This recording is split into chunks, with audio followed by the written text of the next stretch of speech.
Chemistry और biology की PDF public domain में है। नीट के द्वारा जो परीक्षा आयोजित की गई थी उस परीक्षा का पेपर भी पब्लिक डोमेन में है। केमिस्ट्री का 104 के आसपास क्वेश्चन है और बायोलॉजी के करीब 300 के आसपास क्वेश्चन थे उस सेट। राजस्थान में आने से पूर्व ये पेपर दूसरे प्रदेशों में जो अपराधी हैं उनसे होते हुए राजस्थान पहुंचा है। राजस्थान इसका एपी सेंटर नहीं है। नीट 2026 परीक्षा रद्द होने के साथ ही इसमें अब बड़ी कार्रवाई हुई है। राजस्थान में एसओजी के आईजी अजय पाल लांबा ने जानकारी दी है कि इस मामले में 150 से ज्यादा अभ्यर्थियों के नाम सामने आए हैं।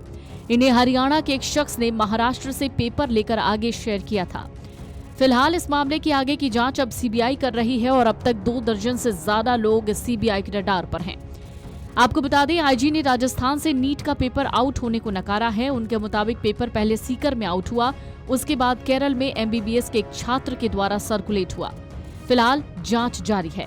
आईजी अजय पाल लांबा ने कहा कि अलवर, जयपुर ग्रामीण, झुंझुनू और सीकर पुलिस के साथ एसओजी जांच में जुटी हुई है। जिन जिन लोगों तक पेपर पहुंचने की संभावना जताई गई है उनमें करीब 150 अभ्यर्थियों के नाम सामने आए हैं। Sikar police, Jhunjhunu police, Alwar police, Jaipur city police, Jaipur ग्रामीण पुलिस और एसओजी की टीमों ने मिलकर के नीट परीक्षा के पेपर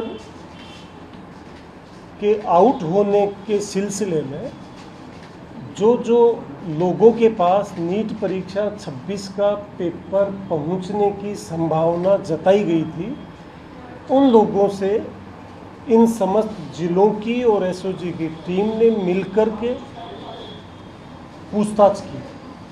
करीब 150 से ज़्यादा अभ्यर्थी और उनके मित्र, अभिभावक, उनसे पूछताछ के पश्चात ये स्पष्ट हुआ कि ये परीक्षा का पेपर परीक्षा शुरू होने से पूर्व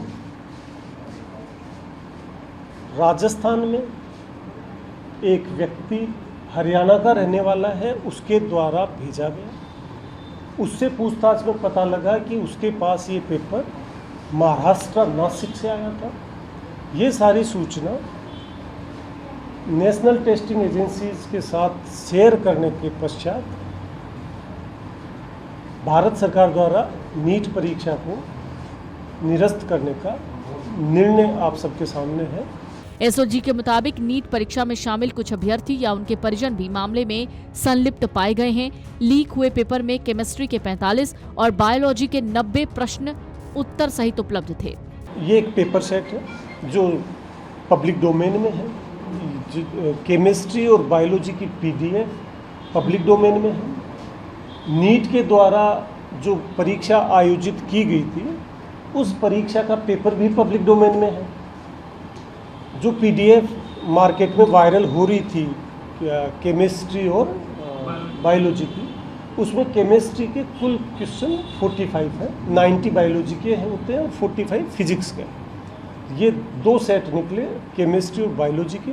तो केमिस्ट्री के 45 क्वेश्चंस और बायोलॉजी के 90 क्वेश्चंस हूबहू आंसर के साथ, आंसर जो 4 ऑप्शन होते हैं उनके साथ हूबहू 90 बायोलॉजी के और 45 क्वेश्चन केमिस्ट्री के। वो जो पीडीएफ में सेट था करीब केमिस्ट्री का 104 के आसपास क्वेश्चन है और बायोलॉजी के करीब 300 के आसपास क्वेश्चन थे उस सेट। सूत्रों के मुताबिक ये भी पता चला है कि 30 लाख रुपए में नीट का कथित पेपर खरीदा गया, फिर व्हाट्सएप ग्रुप और चैनलों के जरिए 7 राज्यों तक वायरल किया गया।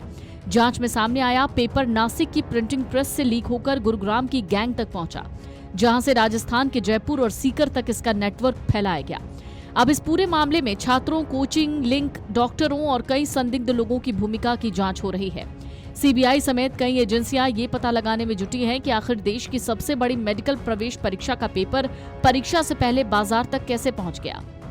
अगर आप ये वीडियो YouTube पर देख रहे हैं तो हमारे चैनल को सब्सक्राइब कर बेल आइकन दबाएं और Facebook पर देख रहे हैं तो हमारे पेज को लाइक करें।